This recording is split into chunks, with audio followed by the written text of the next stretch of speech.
صاحب یہ ہے کہ غالباً 2 تین دن پہلے کی جو مجلس تھی نا، اس میں غالباً آپ نے، مجھے صحیح نہیں یاد آ رہا کل پرسوں کب آپ نے یہ فرمایا تھا کہ جگیر فدق کے متعلق آپ نے کچھ گفتگو فرمائی تھی جی، اور یہ واقعی بہت پیچیدہ مسئلہ ہے. تو اس کے اوپر آپ نے ایک بات کوئی کی تھی، اب میرے ذہن سے نکل رہی ہے، لیکن اس کا کوئی مفہوم اس طرح بنتا تھا کہ آپ نے فرمایا تھا کہ یہ حضرات جو تھے نا، انہوں نے حضرت ابو بکر کی جو پیش کردہ حدیث تھی اس کو رد کر دیا، لیکن اس کے باوجود ان کا دوبارہ کلیم کرنا اس بات کی دلیل ہے کہ یہ سمجھتے تھے کہ ایسی کوئی حدیث رسول اللہ صلی اللہ علیہ وسلم نے نہیں فرمائی ہوئی. یہ یاد آپ نے فرمایا تھا نا؟ جی بالکل. اچھا، اس میں گزارش کروں، شاید آپ کے علم میں نہیں ہے یہ چیز، کہ مفتی محمد اسحاق صاحب نے ایک بات کی تھی اور ان کی اپنی بات نہیں تھی، انہوں نے حوالہ بھی دیا تھا. انہوں نے کہا تھا یہ علامہ سندھی، جو میری معلومات میں شاید علامہ عبید اللہ سندھی، جو بر صغیر کے مشہور عالم بھی تھے اور غالباً پولیٹیکل لیڈر بھی رہے ہیں تقسیم ہند سے قبل کے، اور اس کے علاوہ علامہ انور شاہ کشمیری دیوبند کے جو شیخ الحدیث تھے، بہت بڑے محدث تھے، ان کا حوالہ انہوں نے دیا تھا کہ وہ یہ کہا کرتے تھے، اور میں مفتی اسحاق بھی زندگی بھر کی تحقیق میں پوری زندگی اس مسئلے میں شدید پریشانی کے بعد اب اس نتیجے پہ پہنچوں بڑھاپے میں جا کے کہ یہ مسئلہ بیسیکلی وراثت کا تھا ہی نہیں. جی. اور اب انجینئر صاحب یہی بات کرتے ہیں. اب آپ بھی حیران ہوں گے پھر کس چیز کا ہے. تو وہ یہ کہتے تھے کہ بیسیکلی یہ مسئلہ تھا کیئر ٹیکنگ کا، متولی ہونے کا. وہ کہتے تھے جی کہ بیسیکلی جو سیدہ فاطمہ الزہرا سلام اللہ علیہا نے مطالبہ کیا تھا وہ ایسے کیئر ٹیکر کر رہی تھی. تو ہم نے پوچھا، میں نے بھی پوچھا کہ اس کی کیا دلیل ہے. وہ کہتے ہیں جی جو کیئر ٹیکر کا بھی مطالبہ ہوتا ہے نا وہ بالکل درست ہوتا ہے. وہ کہتے تھے کہ سیدہ فاطمہ کا مطالبہ 100% جائز تھا، لیکن وہ کہتے ہیں کہ یہ جو موقف ہے نا کہ انبیاء کی وراثت نہیں ہوتی، یہ نہ صرف اہل سنت گئے بلکہ اہل تشیع کے ہاں یہ صحیح سند روایت موجود ہے. اور وہ کہتے تھے کہ حضرت علی، حضرت عباس، حضرت فاطمہ الزہرا سلام اللہ علیہا سب اس کو مانتے تھے کہ انبیاء کی وراثت نہیں ہوتی، لیکن حضرت فاطمہ الزہرا سلام اللہ کا موقف یہ تھا کہ میرا پہلا حق بنتا ہے کہ میں اس کی care taker Bannu, being a daughter of رسول اللہ صلی اللہ علیہ وسلم. اور مفتی صاحب اس کی مثال بھی دیتے تھے. وہ فرماتے تھے جی کہ اگر میں نے ایک مسجد بنائی ہے وہ میری ملکیت تو نہیں ہے، لیکن یہ ایک بالکل درست بات ہے کہ اگر میرا بیٹا یہ مطالبہ کرے کہ مجھے اس کی کیئر ٹیکنگ دے دیجیے. جی اچھی بات ہے. دیکھیں بھائی، اگر کوئی بھی شخص کوئی ادعا کرتا ہے تو دنیا سے بھی یہی بات کرتے ہیں، وہ کہتے ہیں یہ انتظامی مسئلہ تھا، یہ وراثت کا مسئلہ ہی نہیں تھا. جی جی. دیکھیں اگر مولوی عبید اللہ سندھی یا مولوی انور شاہ کشمیری کوئی بات ادعا کرتے ہیں تو اگر وہ قرآن اور سنت کے مطابق ہے تو وہ حق ہے. لیکن اگر وہ کئی ایسی بات بناتے ہیں جس کی کوئی دلیل نہیں ہے تو وہ اس بات کی کوئی اہمیت نہیں ہے. آپ مانتے ہیں اس بات کو کہ اگر کوئی شخص ادعا کرے جس کی دلیل نہیں ہو تو ہاں بالکل، اگر دلیل نہیں ہے تو اہمیت ہی نہیں ہے. کیونکہ عبید اللہ سندھی، انور شاہ کشمیری یہ اس زمانے میں نہیں تھے جب زمانے میں یہ فدق کا جھگڑا جب ہوا ہے، تنازع ہوا ہے، وہ اس وقت نہیں تھے کہ یہ اپنے مشاہدات بتائیں، یہ اپنے اجتہادات، نظریہ بتاتے ہیں. نظریہ وہ صحیح ہے جو قرآن اور حدیث صحیح کے مطابق ہو. اگر نظریہ ایسا ہے کہ اس کی کوئی دلیل نہیں ہے تو وہ ہے کیا ہے، وہ اس کو بولتے ہیں ٹریش، اس کو بولتے ہیں کہ وہ کیا بولتے ہیں اردو میں، اس کو گندا چیز، وہ اس کا فائدہ ہی نہیں ہے، یعنی وہ غلط بات ہے.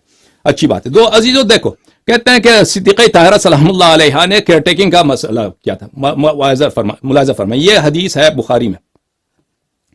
ملاحظہ فرمائیں، یہ بخاری ہے چاپ دار احیاء، کہاں ہے، دار احیاء تراث العربی، عربی کی وہ عربی زبان کا غیر مترجم بخاری ہے، لیکن وہ حدیث کافی مشہور ہے. 749 یہ حدیث کی راوی ہیں عائشہ کہتے ہیں ان فاطمہ علیہ السلام بنت النبی صلی اللہ علیہ وآلہ وسلم ارسلت الى ابی بکر تسألہ میراثها من رسول اللہ صلی اللہ علیہ وآلہ وسلم. ابو بکر، حضرت زہرا سلام اللہ علیہا نے ابو بکر کے پاس کسی کو انہوں نے بھیجا، کس کے لیے؟ طلب کرنے کے لیے. سوال بولتے ہیں عربی زبان میں، سوال جو کا مطلب ہے طلب کرنا. مطالبہ کر رہی تھی اپنا میراث، ان کا کون سا میراث؟ جو میراث ان کو ان کے والد سے، رسول اللہ صلی اللہ علیہ وسلم سے ملنا تھا. مما افا اللہ علیہ، جو اللہ نے رسول اللہ صلی اللہ علیہ وسلم کو عطا کیا تھا، بالمدینہ و فدق، مدینہ میں اور فدق میں. یہ نص الفاظ ہیں بخاری کے، اور نص الفاظ ہیں کس کے؟ نص الفاظ ہیں عائشہ کے حدیث کے، جو آپ کے کہ وہ میراث مانگ رہی تھی اپنا، جو مدینے میں ان کے رسول پاک صلی اللہ علیہ وسلم کے جو باغات ہیں، جو جائیداد ہیں، اور فدق میں جو ہیں، جو ان کے باغات ہیں، یہ میراث، یہ نص الفاظ ہیں. اچھا، تو یہ کہنا کہ وہ حدیث دکھائیے نا، دلیل دکھائیے، مطالبہ جو بھی ادعا تو سب کرتے ہیں. فدق کا مسئلہ اتنا بہت اہم ہے. کیوں اہمیت ہے اس کی؟ کیونکہ ان لوگوں نے، جن لوگوں نے رسول اللہ صلی اللہ علیہ وسلم کی پیاری بیٹی پہ رحم نہیں کیا، ان کا میراث ان لوگوں نے چنا ہے. اگر یہ سچ ہے، ہم آپ کہتے ہیں سچ نہیں نا، اگر یہ ثابت ہو جائے، اس کی اہمیت کیوں ہے؟ اگر یہ ثابت ہو جائے کہ انہوں نے میراث چنا ہے اور میراث پہ قبضہ کیا، ناجائز قبضہ کیا ہے، اور رسول اللہ صلی اللہ علیہ وسلم کے متعلق انہوں نے جھوٹی حدیث گڑا ہے، تو پھر آپ کے مذہب کا کوئی اساس ہی نہیں بچتا نا. اس کی اہمیت ہے.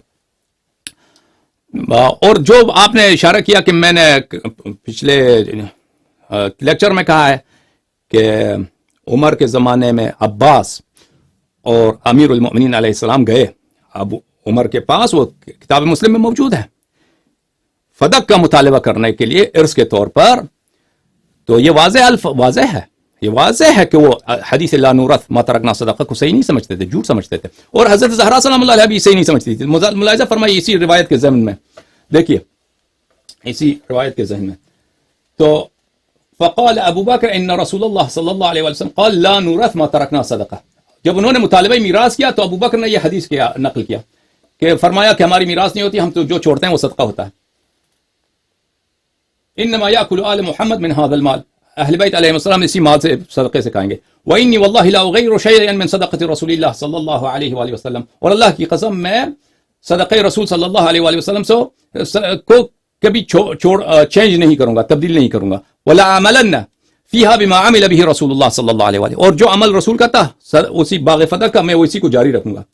فابى ابو بکر ان يدفع الى فاطمہ منها شیئا، تو ابو بکر نے بھلے ابا کیا، اس نے منع کیا، اس نے انکار کیا کہ اس میں سے کوئی چیز ان کو دے دے.